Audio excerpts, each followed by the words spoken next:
아멘. 자, 오늘은 로마서 11번째입니다. 자, 제목은 하나님과 화목한 삶입니다. 하나님과 화목한 삶. 자, 로마서는 이렇게 이야기가 줄거리처럼 쭉 이어진다라고 제가 말씀을 드렸습니다. 끊어지는 그런 내용이 아니고 우리가 이 드라마를 보듯이 쭉 연결되어 있습니다. 어떤 한 사람이 구원받고 죄사함을 받고 구원받고 그의 신앙이 자라가는 과정을 쭉 설명하고 있는 것이 로마서의 전체적인 줄거리고 내용입니다. 그래서 이제 로마서는 이렇게 1장은 뭐고 2장은 뭐고 3장은 뭐고 쭉 이렇게 연결됩니다. 자, 1장은 뭐라 그랬죠? 이방인의 죄에 대한 말씀이었습니다. 2장은 유대인의 죄, 오늘날로 얘기하면 성도들의 죄에 대한 말씀이라고 했습니다. 3장은 그래서 모든 사람은 다 죄인입니다. 그래서 모든 사람은 그 죄로 말미암아서 심판받을 수밖에 없는 절망적인 상황이었다라고 성경이 말씀합니다. 그래서 하나님께서 이 절망적인 상황에 그냥 놔두면 안 되니까, 왜? 다 놔두면 어떻게 되죠? 다 죽어서 지옥의 심판을 받기 때문에 놔두면 안 되니까 하나님께서 그들을 구원하시기 위해서 뭘 나타내 보여주셨다고요? 하나님의 의를 이 땅 가운데 나타내 보여주셨다라고 말씀하고 있는 겁니다. 그러면 그 하나님의 의가 뭐냐 하고 봤더니 그것이 예수 그리스도입니다. 예수 그리스도가 하나님의 의요, 그 예수 그리스도를 믿는 누구든지 예수를 믿으면 다 구원을 받게 해주겠다라고 하는 그 또한 하나님의 의입니다. 의. 하나님께서 우리가 행위로서 구원받는 것이 아니고 누구든지 예수 그리스도를 믿으면 구원시켜 주겠다라고 하나님께서 우리에게 약속해 주셨단 말이에요. 그래서 우리는 구원받는 것이 우리가 잘나서 구원받는 것이 아니고 똑똑해서 구원받는 것도 아니고 우리가 무엇을 통해서 예수 그리스도를 믿음을 통해서 예수님께서 날 위해서 십자가에 대신해서 죽어주셨고 그것을 믿으면 누구든지 죄사함을 받고 구원받는다라고 하는 이 믿음을 가지면 하나님께서 다 구원시켜 주시겠다라고 그렇게 하셨단 말이에요. 그 믿음의 예로서 든 사람이 누구냐 하고 봤더니 로마서 4장의 아브라함입니다. 아브라함 믿음의 조상이었던 아브라함, 그 아브라함을 믿음의 예로 들어가지고 이제 설명을 해주셨습니다. 근데 우리가 로마서 4장을 쭉 봤더니 아브라함의 믿음이 좋았어요? 아니면 흔들렸어요? 많이 흔들렸습니다. 중간중간에 보면 아브라함도 믿음이 좋아가지고 하나님 앞에 의롭다 하심을 받은 것이 아니었단 말이에요. 믿음이 늘 보니까 흔들렸고 곤두박질 치고 막 그랬던 모습을 봤습니다. 그 와중에 그래도 하나님께 찾아오셔가지고 하나님께서 말씀하시면 그때 또 아브라함이 또 믿어요. 또 그 믿음을 하나님이 뭘로 보셨냐면 의로 보셨다라고 되어 있습니다. 그래서 믿음이 좋아가지고 아브라함이 믿음이 좋아가지고 믿음의 조상이 된 것이 아니고 하나님께서 아브라함의 믿음을 붙잡아 주셔서 믿음의 조상이 됐단 말이에요. 그래서 지난주에 말씀처럼 우리의 열심이 아닌 하나님의 열심으로 우리의 신앙이 이렇게 세워진 겁니다. 아멘. 그래서 아브라함이 그렇다라면 동일하게 누구도 우리도 동일하게 하나님의 열심을 통해서 우리가 구원을 받았고 우리의 신앙도 어떻게 되어지냐면 자라간다라는 겁니다. 아멘. 그래서 우리는 이제 로마서 5장 오늘 말씀이 뭐냐? 그래서 우리는 이제 어떤 삶을 살 수 있냐? 하나님과 화목한 삶을 살 수 있게 되었다라고 말씀합니다. 하나님과 화목한 삶, 이것이 오늘 로마서 5장의 전반부에 대한 주제의 말씀입니다. 그러면 하나님과 화목한 삶을 그것은 어떤 삶이냐 하고 이제 쭉 설명하고 있는 것이 로마서 5장 1절부터의 내용입니다. 자, 첫 번째 뭐라고 말씀하고 있냐? 하나님과 화목한 삶은 뭐냐? 그러므로 우리가 무엇으로? 믿음으로 의롭다 하심을 이제 받았으니까 여기서도 그러므로입니다. 그러므로 그게 뭔 뜻이에요? 앞에 것의 내용에 대한 종합 결과적인 겁니다. 종합 결과적으로 그러므로 우리가 무엇으로? 믿음으로 의롭다 하심을 받았으니 우리 주 예수 그리스도로 말미암아 누구와? 하나님과 뭐하자? 화평을 누리자. 하나님과 화평을 누릴 수 있게 되었다. 화평을 누릴 수 있게 되었다는 거예요. 누가? 우리가 누굴 통해서? 예수 그리스도를 통해서 이제는 우리는 하나님과 화평하게 되었다라는 겁니다. 에베소서 2장 12절을 보면 이 부분에 대해서 자세하게 설명을 했습니다. 자, 12절 보시면 그때 너희는 그리스도 밖에 있었고, 우리가 예수 믿기 전까지는 그리스도 밖에 있었고 이스라엘 나라 밖의 사람이라 약속의 언약들에 대하여는 외인이요, 그러니까 외인이고 세상에서는 뭐도 없고 소망이 없고 하나님도 없는 자이더니 이제는 전에 멀리 있던 너희가, 이 멀리 있던 사람은 누구냐면 이방인입니다. 여기 설명하고 있는 것은, 에베소에서 설명하고 있는 것은 이방인입니다. 우리들, 너희가 멀리 있던 너희가 그리스도 예수 안에서 무엇을 통해서? 그리스도의 피로써 가까워졌느니라. 그는 우리의 화평이신지라. 그러니까 예수님은 우리의 화평이신지라. 둘로 하나를 만드사 원수된 것 곧 중간에 막힌 담을 자기의 육체로 하시고, 그러니까 예수 그리스도의 십자가를 통해서 막힌 담을 뭐 했다? 허물어 버렸다라는 거예요. 법조문으로 된 계명의 율법을 폐하셨으니 이는 이 둘로, 여기 있는 둘은 앞에 설명 쭉 보면 유대인과 이방인입니다. 이 유대인과 이방인이 누구 안에서? 자기 안에서, 예수 안에서 한 세 사람을 지어 화평하게 하시고, 그러니까 먼저는 하나님께서 유대인과 이방인을 섞어버렸습니다. 하나 되게 만들었다라고 말씀했고, 그 다음에 또 십자가로 이 둘을 한 몸으로 누구와? 하나님과 화목하게 하려 하심이라. 원수된 것을 십자가로 소멸하시고 또 오셔서 먼 데 있는 너희들, 그러니까 이방인들에게 평안을 전하시고 또 가까운 데 있는 자들 유대인들에게 평안을 전하셨으니 이는 그로 말미암아 우리 둘이 한 성령 안에서 아버지께 나아감을 얻게 하려 하심이라. 그러므로 이제부터 너희는 뭐도 아니고 외인이 아니, 우리 이제 외인이 아니라는 거예요. 그리고 나그네도 아니고 오직 성도들과 동일한 시민이요 누구다? 하나님의 권속이다. 하나님의 권속이 뭐예요? 권속? 한 집에 사는 식구라는 뜻입니다. 식구. 그러니까 우리 이제 하나님과 뭐가 되었죠? 식구가 되었다는 뜻입니다. 하나님과 식구가 되었다. 그러니까 식구가 됐으니까 가정은 불화해야 돼요? 화평해야 돼? 화평해야 되고 화목해야 되죠. 그래서 우리는 이제 예수 그리스도를 말미암아 하나님과 가족이 됐단 말이에요. 그러니까 이제 우리는 화평을 뭐 할 수 있게 됐냐? 누릴 수 있게끔 되었다라는 겁니다. 아멘. 실제 원래는 하나님께서 인간을 만드실 때는 하나님과 인간이 화목하게끔 만들었습니다. 그래서 하나님께서 인간을 만드실 때 하나님의 형상과 하나님의 모양으로 만들었단 말이에요. 하나님이 왜 인간을 하나님의 형상과 모양으로 만들었어요? 뭐 하려고? 하나님하고 우리하고 같이 있으려고, 하나 되려고. 하나님이 내 속에 들어오려고 만드신 것이, 하나님이 인간을 만드시고 인간 속에 자신이 들어가려고 만드신 것이 인간이란 말이에요. 그래서 하나 되게 해서 화목하게 살라고. 근데 인간이 뭐 때문에? 죄 때문에. 자, 이사야서에 보시면 죄 때문이라고 나와 있어요. 이사야서 59장 1절 보시면, 이사야서 59장 1절 여호와의 손이 짧아 구원하지 못하심도 아니요 귀가 둔하여 듣지 못하심도 아니라 오직 너희의 무엇이? 죄악이 너희와 너희 하나님 사이를 뭐 했어요? 갈라놓았고 너희 죄가 그의 얼굴을 가리어서 너희에게 듣지 아니하게 했다라고 말씀합니다. 그러니까 죄 때문에 하나님과 나와의 관계가 어떻게 됐냐? 우리의 인간의 관계가 갈라졌단 말이에요. 근데 누굴 통해서? 예수 그리스도의 피를 통해서 다시 하나가 되었단 말이에요.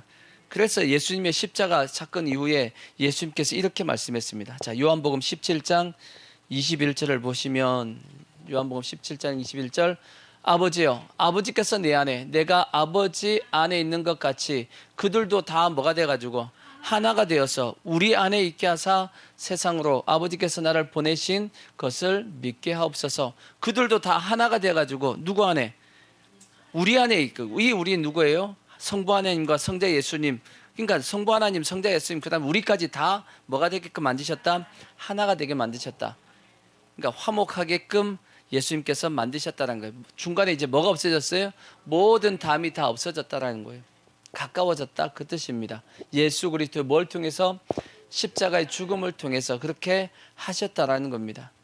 그래서 이제 우리는 하나님과 뭘 누릴 수 있게 됐냐면 화평을 누릴 수 있게 됐단 말이에요. 그래서 누구든지 예수를 믿는 사람 속엔 누가 와 계시죠? 하나님의 성령님이, 하나님이 와 계신 겁니다. 우리 속에 하나님이 다 와 계시단 말이에요. 하나님이 와 계시니까 우리의 심령은 뭐가 되었죠? 하나님이 내 속에 있네? 그럼 나는, 내 심령은 뭐가 되었죠? 하나님의 나라가 됐잖아. 예수님께서 이렇게 말씀했죠. 하나님의 나라가 여기 있다 저기 있다 아니고 어디 있다고요? 너희 마음속에 있다고 말씀했는데, 우리 마음속에 하나님의 나라가 임하는 것은 내 속에 누가 있다는 뜻이에요? 하나님이 있다라는 거지. 그러니까 하나님이 내 속에 딱 오니까 내 마음 가운데 어떤 마음이 생겼냐? 자, 이것도 보자. 보면 로마서 14장 17절 보시면, 14장 17절, 하나님의 나라는 먹는 것과 마시는 것이 아니요 오직 성령 안에 있는 의와 평강과 희락이라. 그러니까 내 속에 하나님의 나라가 딱 임하면 의와 평강과 희락이 이렇게 임하게 되는 겁니다. 하나님의 나라가 임하게 되고, 그래서 우리는 하나님과 뭐 할 수 있게끔 되었냐? 화평을 누릴 수가 있게끔 되었다라는 겁니다. 아멘. 그래서 하나님과 화목한 삶은 먼저는 하나님과 뭘 누릴 수 있게 되었다? 화평을 누릴 수 있게 되었다라고 사도 바울이 말씀하고 있는 겁니다. 그 다음에 로마서 5장 2절 이렇게 또 설명합니다. 로마서 5장 2절 보면 하나님과 화목한 삶은 뭐냐?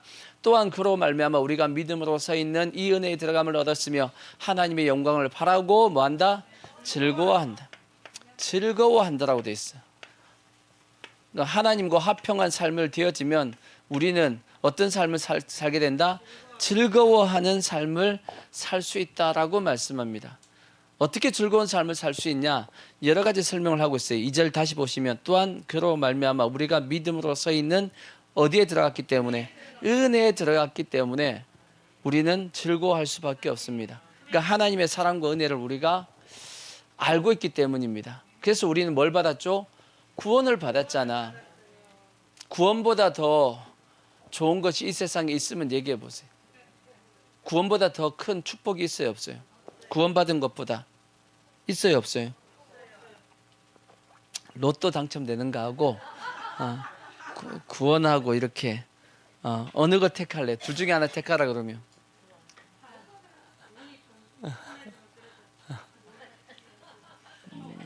당연히 구원을 택해야지.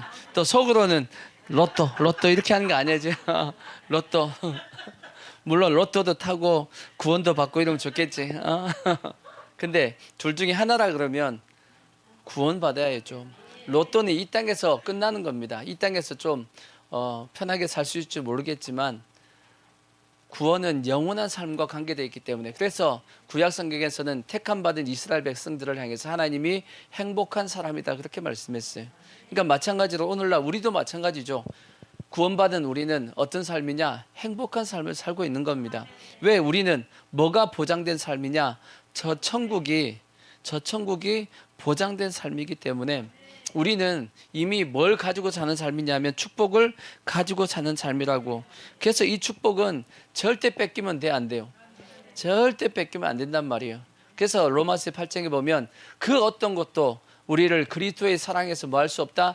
끊을 수 없다라고 말씀합니다.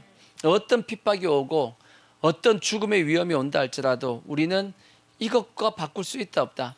절대 바꿀 수 없다라고 사도 바울이 고백을 하듯이 우리는 그만큼 중요한 구원을 받았단 말이에요. 그러니까 우리가 즐거워할 수밖에 없지. 그렇죠? 뭐예요? 은혜에 들어갔다. 은혜에 들어갔단 말이에요. 은혜에 들어갔다고. 그러니까 다르게 얘기하면 구원받았다는 얘기입니다. 그래서 우리는 구원의 은혜를 생각하니까 즐거워요, 안 즐거워요? 즐겁다는 표정이 근데 즐거워야 되는 거야. 그러니까 항상 즐거운 겁니다. 예수 믿는 사람은 그래서 항상 즐겁다. 그리고 더 나아가서 두 번째 뭐라고 말씀하냐면 하나님의 영광을 바라고 즐거워한다 그랬어요. 하나님의 무엇을 바라고? 영광을 바라고. 우리가 세상에 있을 때는 무엇을 바라고 살았냐면 하나님의 영광이 아닌 세상 영광을 바라고 우리가 살았죠. 그죠? 세상 영광을 바라고 살았지만 이제는 우리가 다 뭘 바라고 사냐면 하나님의 영광을 바라고 살고 있습니다. 그럼 그 하나님의 영광이 뭐냐? 첫 번째는 저 천국이지. 우리가 늘 뭘 바라보고 살고 있냐면 천국을 바라보고 살고 있죠. 그죠? 또 뭐 보고 살고 있냐? 천국에서 또 우리가 받을 상급을 바라보고 삽니다. 맞죠? 그 다음에 또 이 땅 가운데서도 우리가 하나님의 영광이 우리에게 주어질 경우가 있단 말이에요. 그래서 그 하나님의 영광, 이 땅 가운데서 받을 하나님의 영광을 우리가 또 바라보고 뭐하냐? 즐거워한단 말이에요. 그러니까 우리의 즐거움은 뭐냐? 기본적으로는 천국, 또 천국에서 받을 상, 그 다음에 이 땅 가운데서도 나를 통해서 하나님께서 영광 받으실 것, 그죠? 그 하나님의 영광을 우리가 바라보고 우리가 이 땅 가운데 살아가니까 즐거워요, 안 즐거워요? 그러니까 즐겁다라고 말씀하고 있는 겁니다. 그러니까 실제적으로 여러분의 삶 가운데서 이게 즐거워야 돼. 그래야지만 내가 뭐한 삶이냐면 하나님의 은혜를 알고 있는 삶입니다. 근데 이게 전혀 즐거움하고 별거 상관이 없다 그러면 아직까지 뭘 모르는 거냐면 하나님의 은혜를 잘 솔직히 모르는 겁니다. 이걸 알면 자기도 모르게 얼굴에서 이렇게 미소가 띄어요. 미소가 이게 계속 이렇게 머금고 있는 사람이 왜 그러냐? 좋은 일이 있으니까 미소가 띄는 거지. 근데 그 좋은 게 세상에 좋은 것이 아니고 저 천국에 대한 소망이 있다 보니까 얼굴이 밝아지고 미소가 띄는 겁니다. 그래서 하나님의 영광을 바라보는 사람들의 특징이 뭐냐면 하나님의 영광에 대해서 얘기하면 그냥 서로가 좋습니다. 그러니까 가끔씩 우리가 처음 보는 사람인데도 불구하고 예수 믿는 사람 만나서 얘기하다 보면 말이 통하는 사람들이 있어. 그죠? 그럼 기뻐요, 안 기뻐요? 그냥 좋아. 처음 본 사람이야. 근데도 마치 오래 사귄 사람처럼 그냥 얘기가 통하고 말이 통하고 막 같이 기뻐. 왜 그러냐? 그 사람도 하나님의 영광을 마하고 있기 때문이냐면 바라보는 사람이고 나도 하나님의 영광을 바라보는 사람이기 때문에 만나면 서로가 만나면 좋은 친구가 된다. 요즘 마음에 안 들어서 내가 하여튼 그게 나왔지 갑자기. 하여튼 그렇습니다. 그래서 우리가 다 하나님의 영광을 바라보기 때문에 뭐 하게 되냐면 내 심령 가운데 즐거움이 이렇게 딱 속에 있단 말이에요. 근데 이제 그 다음 말씀이 더 심각한 말씀이 들어가 있어. 3절 말씀 보시면 3절 보시면 다만 이뿐 아니라 이것뿐 아니라 구원받는 것 하나님의 영광을 즐거워하는 것 이것뿐 아니라 뭐까지도 환난 중에도 환난 중에도 뭐한다? 환난 중에도 즐거워한다는 것은 환난을 만나면 즐겁다 그 뜻이 아니고 환난 있든지 환난 없든지 우리는 뭐한다? 즐거워한다 그 뜻입니다. 환난 중에 즐겁나요?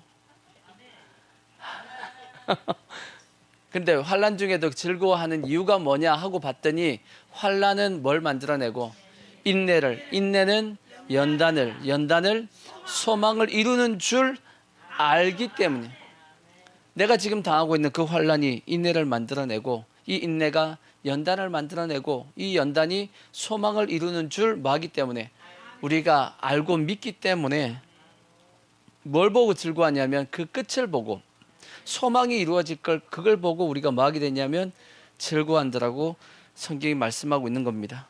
아멘. 그래서 첫 번째 뭐냐면 환난이 뭐예요? 환난은 인내를 만들어낸대. 그래서 뭐냐면 즐겁답니다.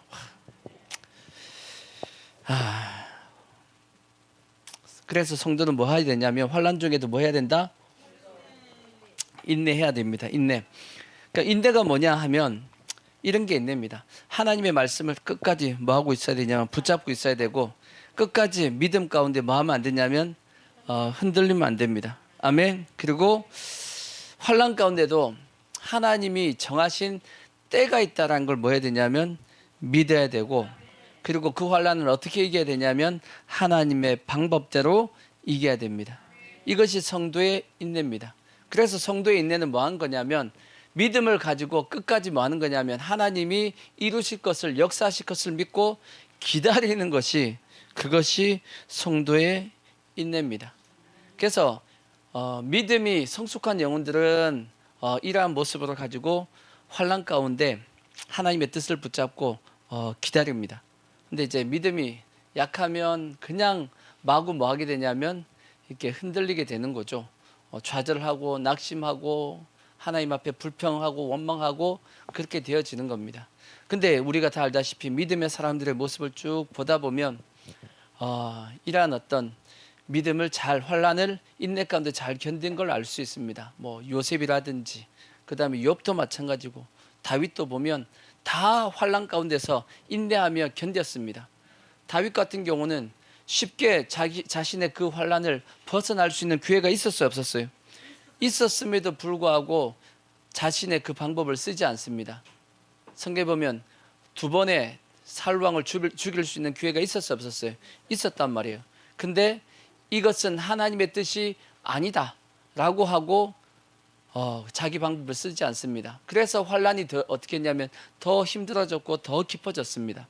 그래서 나중에는 다윗의 부하들이 왜 그때 기회가 있었는데 당신이 사울왕을 안 죽여가지고 우리가 부인도 뺏기고 애들도 뺏기고 우리의 재산도 다 뺏기고 해가지고 누굴 죽이려고 그랬어요? 다윗을 죽이려고 하는 위기도 빠진 적이 있었단 말이에요. 그럼에도 불구하고 다윗은 인간의 방법을 쓰지 않는 겁니다. 하나님의 때가 있다. 하나님의 방법으로 우리가 이 환란을 거쳐야 된다, 인내해야 된다 하고, 그래서 다윗이 결국은 위대한 왕이 될 수 있었잖아. 아멘. 마찬가지입니다. 그러니까 우리도 환란이 왔을 때 절대 뭘로 벗어나려고 그러면 안 되냐면 인간적인 방법으로 벗어나려고 그러면 돼야 안 돼요? 절대 안 됩니다. 근데 마귀가 자꾸 유혹해요. 한 방에 끝낼 것처럼 자꾸 뭔가를 자꾸 내 눈앞에서 알랑알랑거리게 만든단 말이야. 속으면 돼, 안 돼요? 속으면 안 돼. 모든 이 환란은 성도의 환란, 세상 사람들이 그냥 놔둬요. 그건 어떻게 보면 가로막기야. 하나님의 가로막기기 때문에 하나님이 그냥 놔둡니다. 내버려 둡니다. 하지만 하나님의 성도들에 대해서는 자기 자식입니다. 자기 자녀에 대해서만큼은 하나님이 하나님의 뜻 가운데 이끌어 가십니다. 그래서 절대 인간적인 어떤 이런 방법으로 이 환란을 끝내게끔 하지 않습니다. 아시겠죠? 반드시 하나님의 방법으로 끝맺게끔 만드신단 말이에요. 하나님의 때가 되면. 아시겠죠? 그래서 절대 인간적인 방법 가지고 지금 내가 당하고 있는 여러 가지 환란을 벗어나겠다 하고 있는 이 생각을 우리가 뭐 해야 되냐면 그걸 내려놔야 됩니다. 그걸 내려놔야 돼. 그래야지만 하나님의 뜻 가운데 하나님의 방법대로 이 환란이 지나가는 겁니다. 그걸 통해서 성도가 뭘 가지게 되냐면 인내를 이제 이루게 되는 겁니다. 아시겠죠? 우리가 다 그러한 모습이 꼭 되기를 바라고, 그래서 아브라함도 보십시오. 우리가 믿음의 조상인 아브라함도 우리가 봤지만 아브라함이 계속 넘어져요, 안 넘어져요? 넘어졌죠. 아브라함도 어떻게 보면 100세에 이삭을 낳았단 말이에요. 근데 한번 생각해 보자고요. 만약에 아브라함이 이스마엘을 안 낳았다고 한번 생각하자고. 이스마엘을 안 낳았으면 아브라함은 몇 살쯤 이삭을 낳았을까? 아브라함이 100세 때 이삭을 낳았잖아요. 그죠? 근데 이삭을 100살에 낳은 이유는 뭐냐? 중간에 누굴 낳았기 때문이에요. 이스마엘을 낳았기 때문이야. 만약 이스마엘을 안 낳았다면 아브라함 몇 살 때 낳았을까? 그건 아닌 것 같고 아브라함이 이스마엘을 낳았을 때의 나이는 86세, 87세, 86세입니다. 86세에 낳았으니까 한 90 정도에 낳지 않았을까? 그때쯤 사라가 한 80 정도 됐는데 그쯤 낳지 않았을까라는 생각도 솔직히 듭니다. 아브라함이 뭐 안 했으면, 이스마엘 안 낳았으면. 근데 이스마엘을 낳았기 때문에 인간적인 방법으로 벗어나려고 하다 보니까 결국은 뭐 하게 되죠? 하나님의 약속이 이루어지는 것이 더 뒤로 미루어진 겁니다. 꼭 기억하셔야 돼요. 하나님이 우리에게 약속하신 거 있죠. 하나님께서 우리에게 약속하신 것은 우리가 사고 쳐도 그 약속은 안 없어집니다. 그게 지난주까지 말씀드렸던 아브라함이잖아. 아브라함이 사고 쳐가지고 이스마엘 낳았는데 하나님이 찾아오셔가지고 뭐 하자 그랬어요? 할례의 언약을 하자 그랬잖아. 할례의 언약을 함을 통해서 아브라함은 자기가 이스마엘을 낳았기 때문에 하나님의 약속이 끝났다라고 생각하고 있었다고. 근데 하나님께서 할례의 언약을 말씀하시면서 너하고 나하고 맺은 언약은 끝난 게 아니야. 계속 가는 거야 하고 말씀했단 말이에요. 그래서 아브라함의 믿음이 회복될 수 있었다라고 제가 말씀을 드렸죠. 그와 마찬가지로 우리에게 하신 그 이 약속이 있죠. 성경의 약속은 우리가 사고 친다 해가지고 없어지지 않습니다. 여전히 계속 우리는 그 약속을 가지고 우리가 살아간단 말이에요. 근데 중요한 건 뭐냐? 우리가 자꾸 사고 치잖아요. 그러면 하나님께서 우리에게 약속하신 것은 자꾸 뭐가 되냐면 딜레이 됩니다. 지연됩니다. 늦춰진다고. 하나님께서 여러분을 쓰시려고 하는데 진작에 쓰셔야 되는데 우리가 뭐 해가지고 사고 쳐가지고 이스마엘을 낳아가지고 우리도 영적인 이스마엘을 자꾸 낳는 바람에 하나님이 우리를 쓰시고자 하는 시간이 자꾸 뭐 한다고요? 지연되고 있는 겁니다. 약속은 없어지지 않지만 약속은 뭐 된다? 지연된다 하는 걸 기억하셔야 돼. 그러니까 빨리 쓰임 받고 싶죠. 안 그래요? 여러분의 인생이 100살까지 산다 그랬을 때 하나님이 나를 언제부터 써주셨으면 좋겠어요?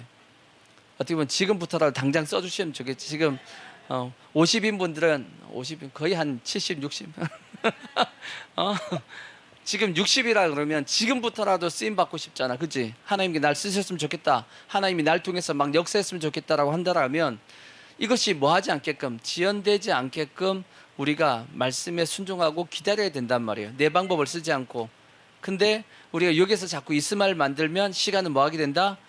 60이 아니고 70이 되고 70이 아니고 80이 되고 80이 아니고 90이 되고 거의 죽을 때 다 돼가지고 아이고 이제 하나님께서 이제 내가 널 쓸만하다 했더니 이제 쭉 죽었어. 이렇게 될 수도 있다라는 거지. 아시겠죠? 하나님의 약속은 뭐 하진 않지만 취소되지는 않지만 뭐는 된다? 늦어진다. 딜레이 된다라는 걸 기억하시고 그래서 하나님의 방법대로 우리가 하나님 앞에 뭐 하셔야 되냐면 쓰임 받아야 된단 말이에요. 그래서 인내를 어떻게 해야 되냐? 하나님의 뜻이 이루어질 때까지 믿음으로 뭐 하셔야 되냐면 기다리셔야 됩니다. 하나님께서 먼 때를 기다리셨냐? 아브라함에게는 사라의 경수가 끊어지길 기다리고 있었다고. 끊어지면 이제 드디어 누가 태어날 수 있는 이삭이 태어날 수 있는 조건이 된 겁니다. 다르게 얘기하면 육신의 자녀가 아닌 약속의 자녀를 낳을 수 있는 이제 조건이 된 겁니다. 그래야지 뭐가 되니까 믿음의 조상이 되니까 좀 어려운 내용이지만 하나님께서 아브라함을 믿음의 조상으로 세우기 위해서 사라의 어떤 자식을 낳을 수 있는 능력이 사라질 때까지 기다리고 있었다고. 근데 아브라함은 어떻게 생각해요? 사라가 아기를 낳을 수 있는 그 능력이 사라지면 끝난다라고, 약속은 더 이상 이루어질 수 없다라고 생각해서 사고를 친 거 아니겠어요? 그죠? 그러니까 하나님께서는 우리가 뭐 하시길 원하냐면 내려놓길 원하시는 거예요. 내 뜻을 내려놓고 내 생각 내려놓고 내가 생각하는 계획을 내려놓고. 근데 우리는 요거 사라지면 모든 게 다 끝난다라고 생각해. 그래서 그거 내려놔야 돼. 여러분들이 지금 현재 고난 가운데 기대하고 있는 것들이 있죠. 요것만 되고 하는, 요것만 되면 된다라고 생각하는 기대하는 것을 뭐 하셔야 되냐면 내려놔야 돼. 그래야지만 하나님이 여러분 가운데 역사합니다. 아시겠죠? 그러니까 이게 이제 환난은 이런 통해서 인내를 만들고, 그 다음에 인내는 뭘 하죠? 인내는 연단을. 연단이 뭐예요? 연단을. 이거는 마치 대장장이가 강한 쇠를 만들기 위해서 쇠를 그냥 두들겨 패기만 하지 않죠. 어디에 집어넣어가지고 뜨거운 불에 집어넣고, 뜨거운 불에만 집어넣어요. 다시 찬물에 또 집어넣어. 그걸로 끝나는 것이 아니야. 또다시 두들겨 패버려. 그래야지만 뭐가 되죠? 강한 쇠가 되듯이 하나님이 여러분과 저를 어떻게 하시냐면 그렇게 하신다라는 거예요. 뜨거운 물 속에 집어넣고 다시 찬물에도 집어넣고, 그것도 힘든데 다시 뭐하고 두들겨 팹니다. 그래서 강한 쇠를 만듭니다. 그래야지 뭐 할 수 있냐? 하나님이 쓰실 수 있는 사람이 된다라는 거지. 그래서 욥의 고백처럼 내가 뭐처럼 정금같이 나오게끔 하신다라는 겁니다. 그게 연단이에요. 근데 인내가 있어야지만 연단이 되어진다라는 거지.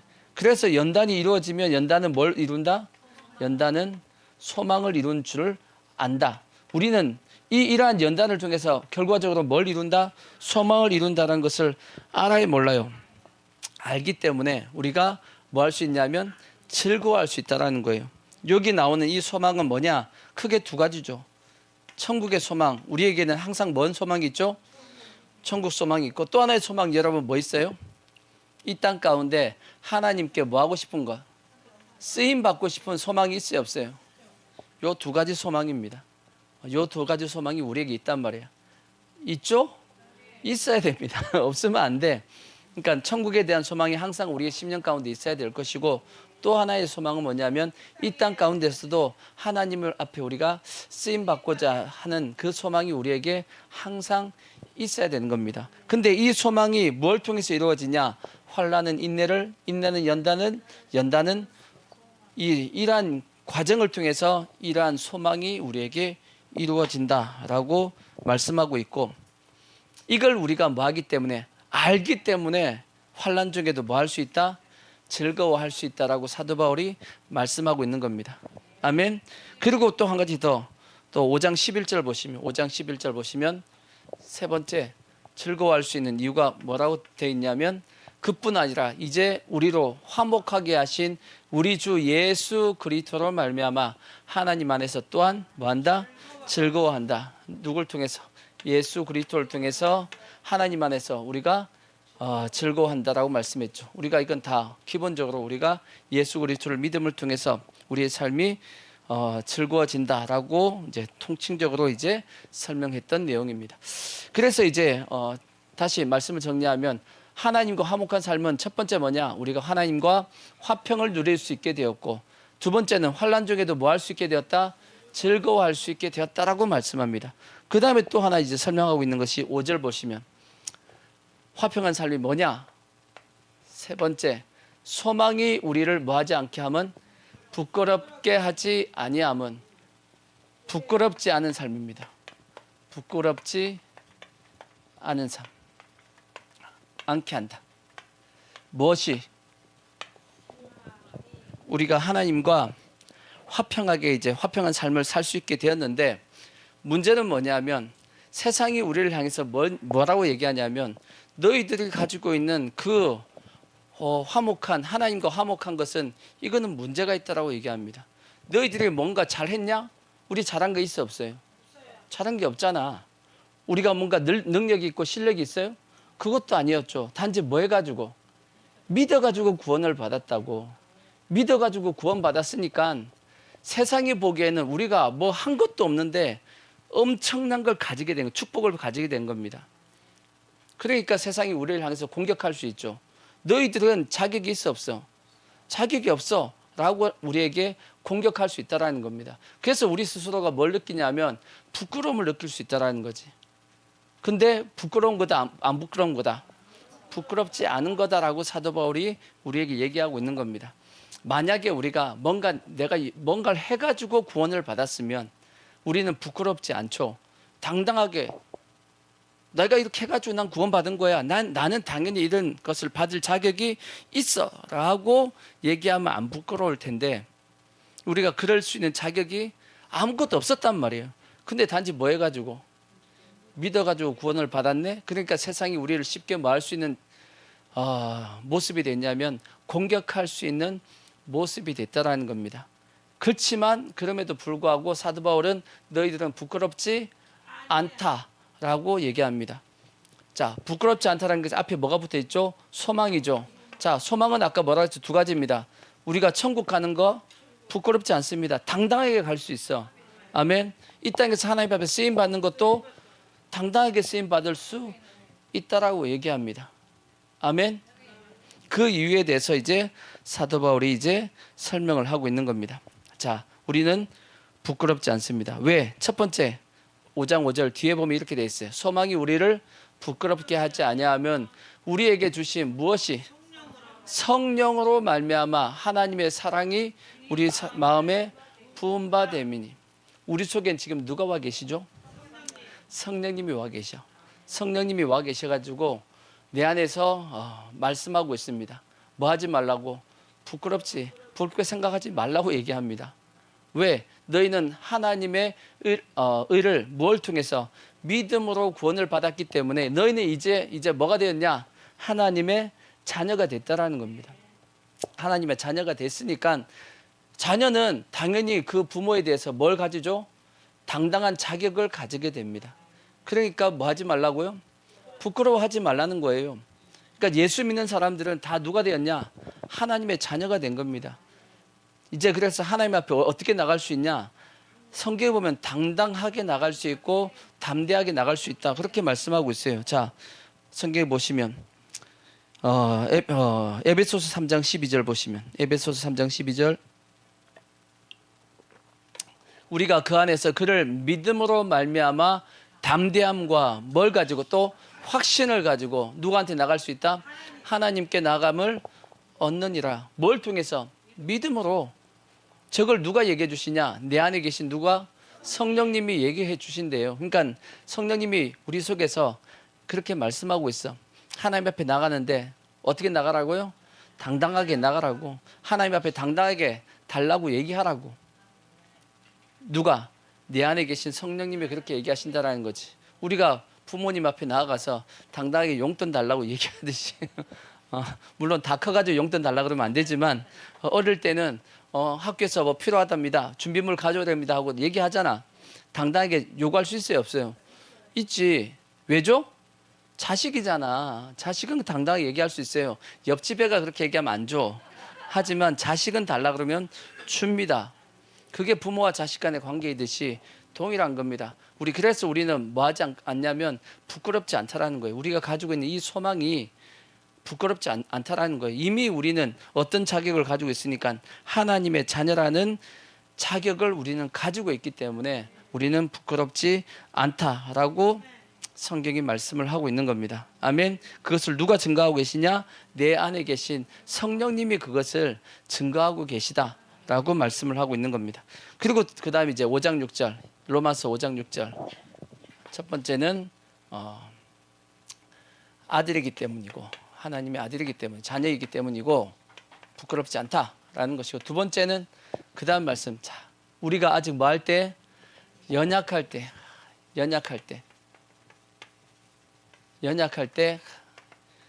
기약대로 그리스도께서 경건하지 않은 자를 위하여 죽으셨도다. 우리가 어떨 때 예수님이 우리를 위해 죽어주셨죠? 우리가 연약할 때 우리를 대신해서 죽어주셨기 때문에 우리는 소망이 뭐하지 않냐면 부끄럽지 않다라고 말씀합니다. 이게 뭔 뜻이냐? 우리가 예수를 믿었지만 여러분이 여전히 연약해요? 아니면 강해요? 우린 여전히 연약하다는 걸 인정할 수밖에 없죠. 우리 다 연약한 것 맞습니다. 근데 연약하지만 예수님은 우리의 연약함을 알까요? 모를까요? 압니다. 예수 믿기 전에 여러분이 연약했어요? 강했어요? 연약했죠. 예수 믿은 후에 연약해요? 강해요? 연약하죠? 그죠? 우리는 언제나 뭐하냐? 언제나 연약합니다. 예수님이 우리가 연약하다는 걸 알아요? 몰라요?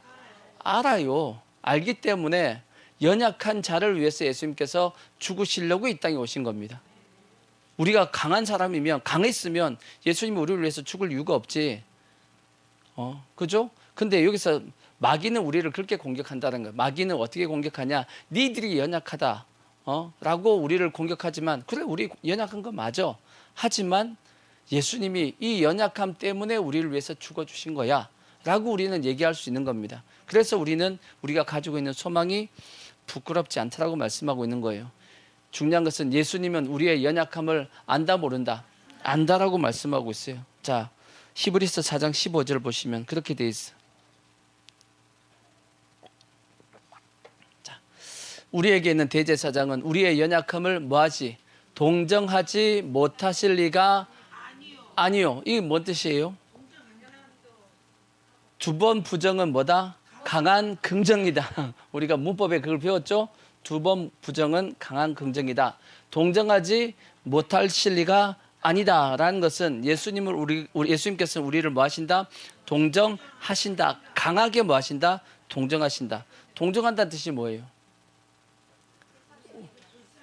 우리의 연약함에 대해서 이해하신다 그 뜻이에요. 우리의 연약함에 대해서 이해하신다. 불쌍히 여기신다. 그것이 동정하신다는 뜻이에요. 그러니까 예수님은 우리의 연약함을 다 알고 있고 그 우리의 연약함 때문에 뭐 하신 거냐면 십자가에 죽으신 겁니다. 아멘.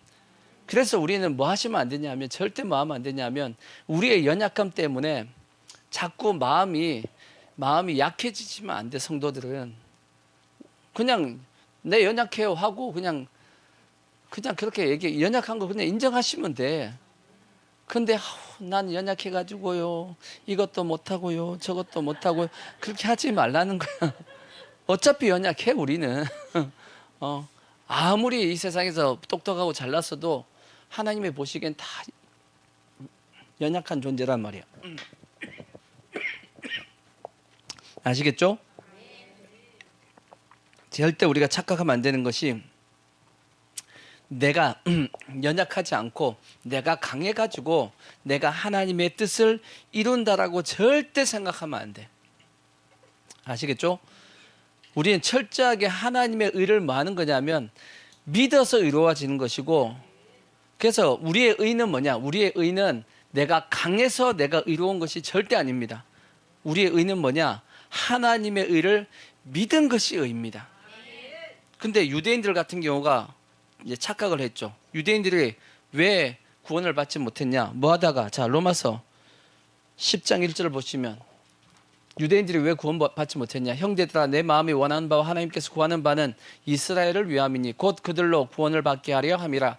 내가 증언하노니 그들이 하나님께 열심히 있으나 올바른 지식이 따른 것이 아니니라. 하나님의 의를 뭐하고 모르고 뭐 하려고 자기의 의를 세우려고 힘써 하나님의 의에 복종하지 아니했다.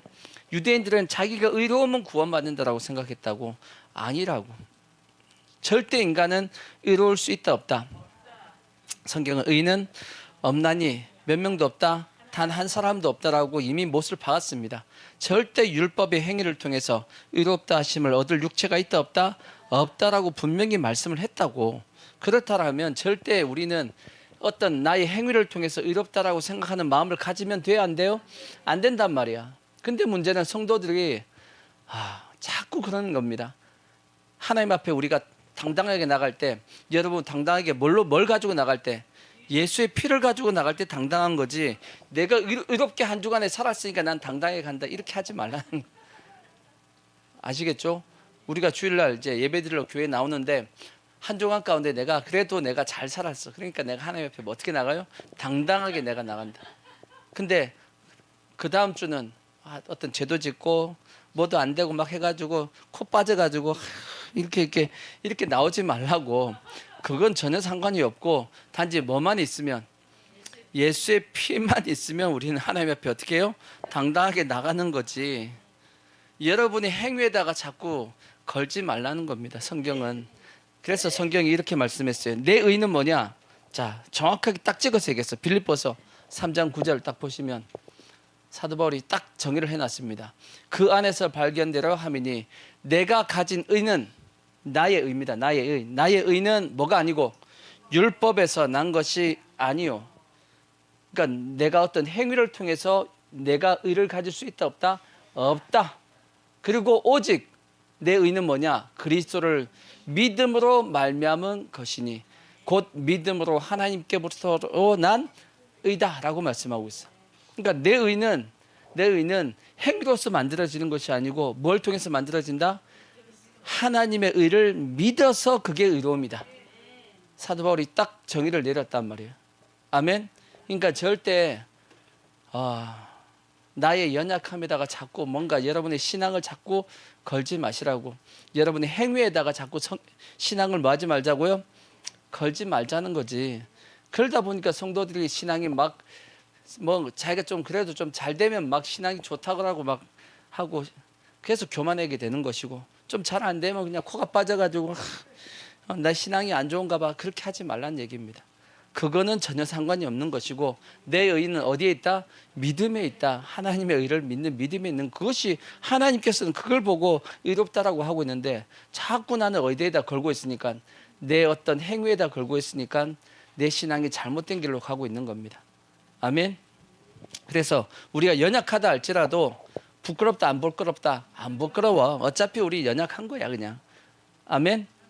그러니까 마귀가 계속 공격해도 상관없어. 나는 뭐 하니까? 믿으니까, 믿음으로 의롭다함을 받았으니까 상관없다라고 이제 우리가 마귀의 공격을 쳐내야 된단 말이에요. 자, 두 번째 또, 자, 몇 절을 보시냐면 7절, 5장 7절 보시면, 로마서 5장 7절. 의인을 위하여 죽는 자가 쉽지 않고 선인을 위하여 용감히 죽는 자가 혹 있거니와 우리가 아직 뭐 할 때? 죄인 되었을 때. 되었을 때 그리스도께서 누구를 위하여? 우리를 위하여 죽으심으로 하나님께서 우리에게 대한 자기의 사랑을 확증하셨다. 자, 그 앞에 7절 다시 보시면 의인을 위하여 죽는 자가 쉽지 않죠. 여러분 누구를 대신해서 대신 죽을 수 있겠어요? 어떤 의인이 있는데 그 사람을 대신해서 내가 죽겠다 할 수 있겠어요? 있을 수는 있지만 쉽지 않습니다. 쉽지 않고 또 선인을 위해서 용감히 죽는 자가 혹 가끔 그것도 있거니와 누굴 위해서 죽는 것은 죄인을 위해서 내가 대신 죽는다? 그거는 있을 수가 없잖아. 그죠? 죄인을 위해서 대신 죽어요? 저 나쁜 놈을 위해서 대신 내가 죽어준다? 오늘날로 얘기하면 저 이재명이 깜빵 가야 되는데 여러분이 이재명 대신 깜빵 가줄 수 있어요? 뭐 저기 그 딸들은 갈 수 있지 모르겠지만 죄인인데도 불구하고 죄인을 위해서 내가 대신 가줄 수 있다? 그거는 이게 아니라는 거지. 그건 그렇게 되지 않는다라는 거죠. 그럼에도 불구하고 예수님이 누굴 위하여? 죄인을 위해서 대신 뭐 해주셨다? 대신 죽어주셨다라면 이것은 왜 죄인을 위해 대신 죽어주셨겠어요? 그만큼 그 사람을 뭐하기 때문이에요? 사랑하기 때문이에요. 마치 이거는 이제 실제적으로는 부모와 자식 간에만 가능한 겁니다. 자식이 죄를 지었단 말이에요. 자식이 죄를 지었는데 부모 입장에서는 자식이 잘못되는 것보다는 부모가 대신해서 그 죄값을 치르려고 하는 마음을 가지죠. 할 수만 있으면 그렇게 한다라고 합니다. 왜 그러죠? 그만큼 사랑하기 때문이에요. 그래서 하나님이 그만큼 우리를 뭐 하시니까 사랑하기 때문에 예수님을 죄인된 우리를 대신해서 뭐 하게끔 죽게끔 하신 겁니다. 아멘. 그래서 우리가 죄인 되었을 때도 예수님께서 우리를 위해서 뭐 했으니까 십자가에 죽어주셨다라면 우리는 지금도 여전히 죄 지어요 안 지어요? 여러분 죄 짓잖아. 죄 지어요 안 지어요? 짓잖아. 상관없어. 천국 간데 상관없어. 아시겠죠? 죄를 지어도 천국 간데 상관없어요. 뭐만 하면 되죠? 회개하면 돼. 그렇다고 마음껏 죄를 지으라는 뜻은 아니지만 죄 때문에 뭐 하지 말란 뜻이냐면 눌리지 말란 얘기예요. 죄 때문에 뭐 하지 말자? 눌리지 말자. 어차피 우리는 아까도 연약했지만 어차피 우리는 죄를 안 지을 수가 없습니다. 죄를 짓고 사는 게 우리 당연한 거니까 죄 지을 때마다 뭐 하면 되죠? 회개하면 돼. 회개하세요. 제가 회개의 원리를 얘기했죠.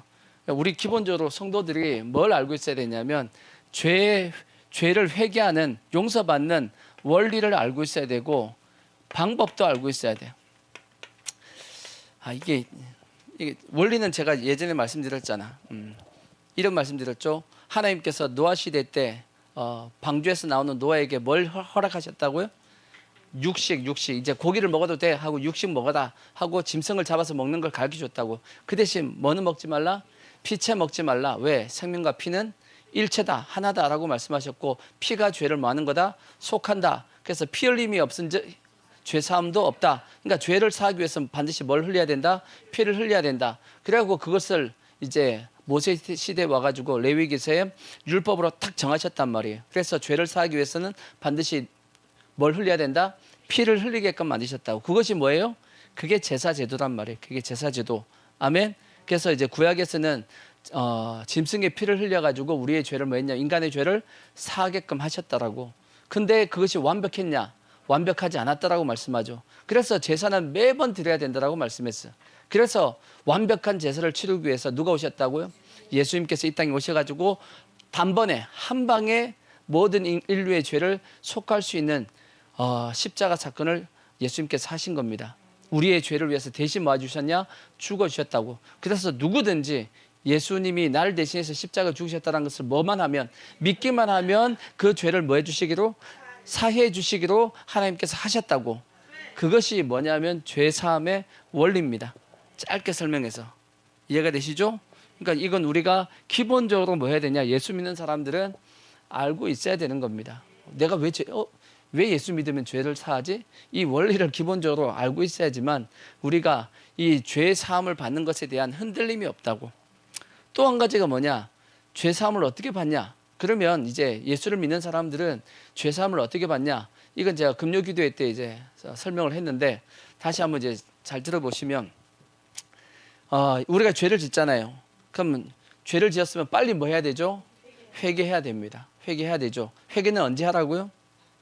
즉시 죄를 지었으면 내가 죄를 지었다라는 것을 누가 말씀해 주시냐면 첫 번째는 내 안에 계신 성령님이 얘기해 주시고 또 하나는 내 양심이 얘기해 줍니다.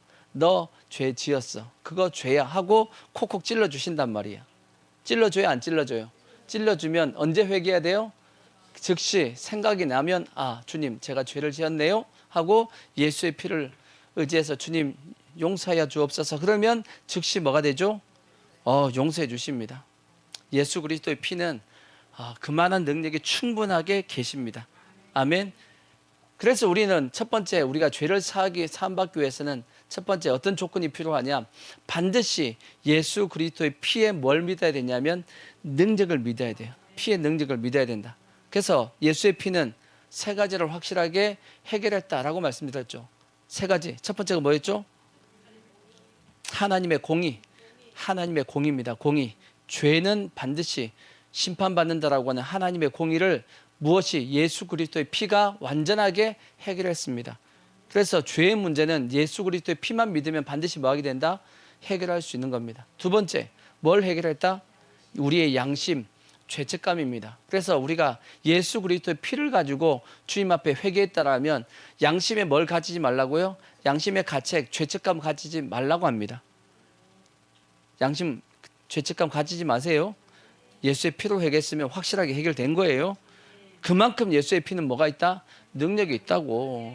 예수의 피를 가볍게 생각하시면 안 돼.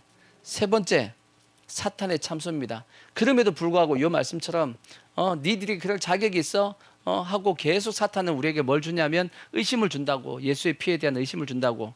어떻게 하셔야 되냐? 사탄아 물러가라 하고 나는 예수의 피를 믿겠다 하고 예수의 피를 확실하게 그 능력을 믿으시라고. 이것이 우리가 회개하기 위해서 회개를 받기 위한 첫 번째 조건입니다. 아멘. 두 번째 조건이 뭐냐? 내가 죄를 지었다라면 뭐 해야 되냐면 내가 죄인임을 자백해야 돼. 자백해야 돼. 그러니까 이것은 요한 1서에 보시면 요한 1서에 보시면 자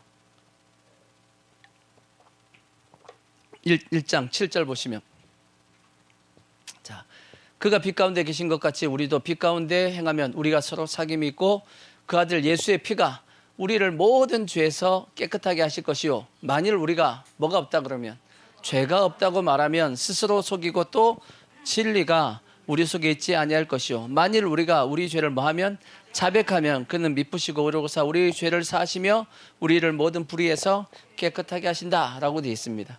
자백해야 됩니다. 근데 이 자백한다라는 것이 다 자백한다고 죄가 해결되는 것이 모든 죄를 다 자백해야 된다 그 뜻 아닙니다. 아시겠죠? 기억 안 나는 죄가 있어요 없어요? 엄청나게 많아. 그죠? 특히나 우리 예수 믿기 전에 지은 죄가 엄청나게 많아요 적어요? 많아요. 근데 그 죄 다 자백해야 돼요? 할 필요 없어. 단지 어떻게 하면 돼요? 주님 저 죄인입니다. 저를 용서해 주옵소서. 그러면 그 모든 죄 다 하나님이 뭐 해주시겠다? 성경에 보면 간과해 주시겠다. 전에 지은 죄에 대해서 로마서 3장에 말씀했잖아. 그죠? 전에 지은 죄에 대해서 간과해 주겠다. 모른 채 해주겠다 그럽니다. 하나님이. 단지 우리가 뭘만 고백하면 죄인임을 인정하면 모른 채 해주겠다라고 말씀했고 그러면 예수 믿고 난 다음에 지은 죄는 믿고 난 다음에 죄는 다 자백해야 돼 안 해야 돼요? 해야 돼 안 해야 돼요? 우리가 예수 믿고 나서 지은 죄도 다 기억해야 못해요. 기억 못하고 지나간 죄 엄청나게 많어. 그거 어떻게 다 자백을 하냐고. 자백 못해. 여러분 여기까지만 자백하면 됩니다. 하나님의 성령이 여러분 속에서 죄라고 깨닫게 해준 것만 회개하면 됩니다. 나머지 죄는 똑같이 하나님이 뭐 해주시냐? 간과해 주십니다. 왜 내가 깨닫지도 못한 죄를 어떻게 회개하냐고. 이건 안 되는 거야. 그치? 그러니까 하나님이 우리가 죄를 깨닫게 한 부분만 자백하라는 겁니다. 누구한테? 하나님 앞에 자백하라는 거야. 똑같아요. 뭐하고 똑같았냐면 우리가 애들 키울 때 애들이 지은 죄에 대해서 부모가 다 알아요, 몰라요? 어떻게 다 알아? 아는 죄도 있고 모르게 재는 죄들이 있겠어 없겠어요? 많지. 지들 학교에서 지은 죄 밖에 나가서 지은 죄 많을 거라고. 부모가 모르지 어떻게 다 아냐고. 근데 부모의 입장에서 보이는 죄가 있어요 없어요? 보이는 죄에 대해서는 추궁을 하죠. 너 죄 지었어 안 지었어? 그러면 애들이 이거 죄 지었어요 하면 용서해 주지만 끝까지 안 했다 그러면 어떻게 해요? 그럼 맞는 거지 뭐. 똑같습니다. 그러니까 하나님이 우리가 죄라고 이렇게 깨닫는 부분은 우리가 뭐 하시면 되냐? 자백하면 됩니다. 그렇게 하면 우리가 모든 죄는 다 뭐 해주시냐? 하나님이 용서해 주십니다. 모르는 죄도 우리가 죄님을 고백하니까 이미 그 속에 다 들어가 있는 겁니다. 이게 두 번째 방법이고, 세 번째는 뭐냐? 마태복음 6장에 우리가 주기도문에 나와 있는 말씀처럼 우리가 우리에게 죄 지은 자를 뭐 할 때 사해 줄 때 우리도 뭘 받는다? 용서를 받는 겁니다. 이것은 내가 누구를 용서해야지만 또 하나님도 나를 뭐 해줄 수 있다? 용서해 줄 수 있다라는 겁니다. 나는 끝까지 용서하기 싫어하고 뻗팅기고 있으면 하나님도 너도 용서 안 하는데 나도 어떻게 널 용서할 수 있냐? 너가 먼저 뭐 해라? 용서해 줘라. 그러면 나도 뭐 해주겠다?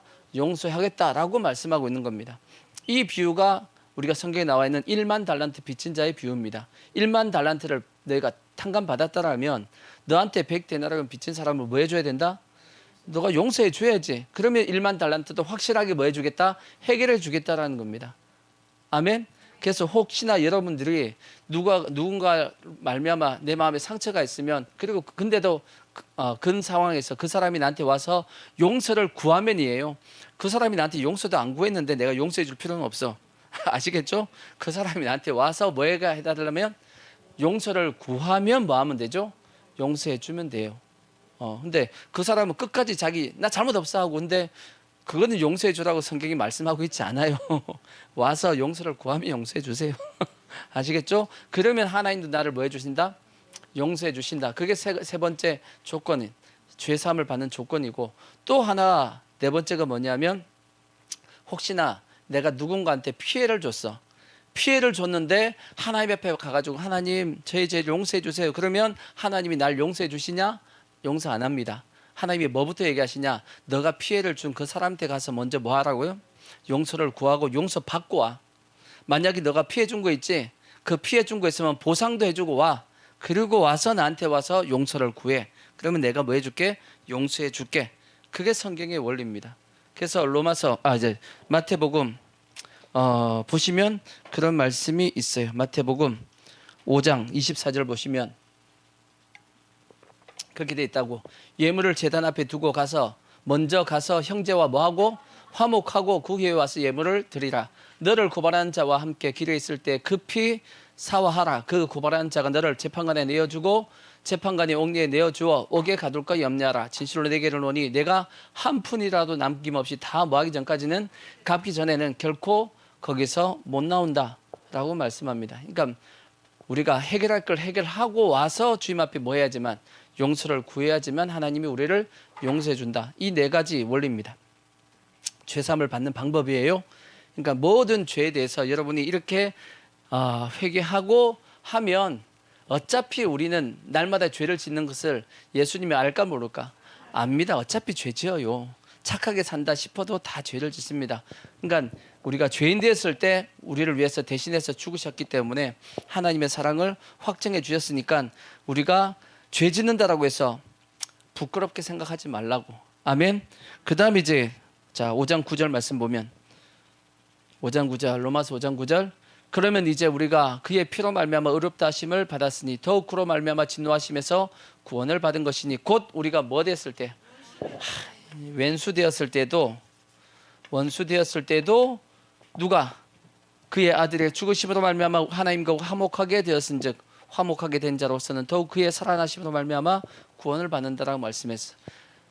예수님과 하나님과 우리의 관계가 어떤 관계일 때 원수의 관계인데도 불구하고 그럼에도 불구하고 우리를 위해서 누가 죽으셨다?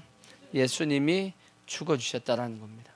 그래서 에베소서에 보면 우리는 본질상 진노의 자녀였다라고 되어 있어. 왜? 죄 때문에 하나님 앞에 심판받을 수밖에 없는 누구에 속했냐? 원수 마귀에게 속해 있던 우리였습니다. 근데 우리를 위해서 누가 예수님께서 십자가에 죽어주셨다라면 지금 어떤 상황이라 할지라도 우리가 구원을 못 받겠냐고. 아시겠죠? 왜 사도 바울이 이렇게 말씀을 했을까? 한번 생각을 해보자고요. 왜 우리가 연약할 때, 우리가 죄인 되었을 때, 우리가 원수 되었을 때 이렇게 말씀하시면서 이런 상황에서도 너희는 뭐 하지 말라는 거예요? 부끄러워하지 말라는 거지. 이런 상황에 있는 것을 알고 예수님이 우리를 위해서 뭐 해주셨다? 대신해서 십자가에 죽어주셨다라는 거야. 그러니까 우리는 뭐 하라는 거죠? 하나님과의 관계가 화목하게 된 것, 이것, 하나님과 가까워지는 것, 이것에 대해서 뭐 하라는 얘기예요? 당당하라는 거예요. 부끄러워하지 말라는 거야. 아멘. 그래서 예수 믿다가도 우리가 죄를 짓고 연약하고 또 왼수 같은 짓도 할 때가 있고 그럼에도 불구하고 하나님과의 관계가 뭐 하지 않게끔, 멀어지지 않게끔, 화목에 깨지지 않게끔 하시라고. 아멘. 마치 탕자하고 또 탕자 얘기가 참 많이 나오는데 탕자 보세요. 탕자. 아버지의 마음은 어떻겠어요? 탕자가 왼수 같은 짓을 했어요, 안 했어요? 왼수 같은 짓을 했잖아. 자기 아버지 죽지도 않았는데 뭐 달라 그러고 유산 달라 그러고 다 가지고 가버렸습니다. 멀리 가가지고 그것도 그렇게 갔으면 좀 잘 살았으면 몰라. 쫄딱 망해가지고 거지가 됐잖아. 근데도 불구하고 그 아버지는 그 아들을 뭐 하죠? 사랑하고 기다리고 돌아오기를 기다리고 있는 겁니다. 그게 아버지의 마음이듯이 그것이 하나님의 마음이란 말이야. 우리가 잘하든 못하든 그게 중요한 것이 아니야.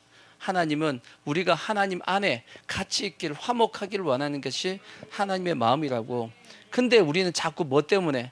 내 연약함 때문에, 내가 죄 지은 것 때문에, 내가 잘못한 것 때문에 주님을 자꾸 뭐 하죠? 멀리 한다고. 그러지 말라는 겁니다. 아시겠죠? 하나님이 우리에게 원하시는 것은 하나님과 화목하기를 원합니다. 하나님이 그렇게 하기 위해서 이미 모든 걸 다 뭐 해 놓으셨냐면 다 조건을 만들어 놓았습니다. 단지 우리가 뭐하고 믿고 하나님 앞에 가까이 나오기를 원하십니다. 아멘. 그러니까 절대 하나님을 두 번 아프게 하시면 안 돼. 이제 지금 우리는 예수님 앞에 왔긴 왔지만 또다시 이 하나님과의 거리를 두고 주님과 신앙생활을 하지 말라는 거예요. 가까이 딱 붙어가지고 아멘. 하나님의 그러니까 절대 내가 잘나서 가까워지면 안 됩니다. 우리의 의는 뭐라고요? 하나님의 의를 믿는 믿음이 우리의 의입니다. 아시겠죠? 그것이 의이기 때문에 언제든지 하나님과 뭐 할 수 있냐? 가까이 할 수 있습니다. 아멘. 뭐만 있으면?